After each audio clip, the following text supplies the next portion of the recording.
Welcome to Burlap Teachers. Enjoy the video. You start by making the car safe. Disconnect the negative battery terminal and confirm the A/C system is depressurized or serviced by a pro.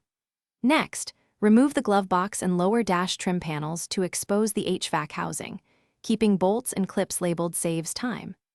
Once done, detach the HVAC control cables and the blower motor wiring harness so you can access the evaporator core housing without stressing connectors. These actions prevent damage and set you up for. You now remove the heater core cover and the blend door actuator to free up space around the evaporator housing.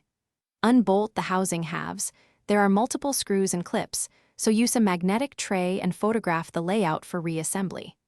Once the housing is loose, peel back insulating foam and seals gently so you don't tear them.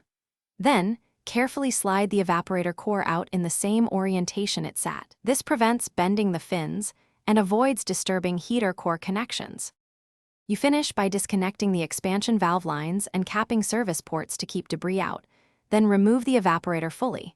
Inspect and replace O-rings, seals, and any crushed fins. Make sure the drain tube is clear to avoid future leaks. Once reinstalled, recharge the system to spec and test for proper cooling. If the A/C blows warm, check for refrigerant leakage with a dye or electronic detector, confirm compressor engagement, and verify the housing and seals were reassembled correctly to stop air bypass. Thanks for watching. Consider subscribing if this video helped you.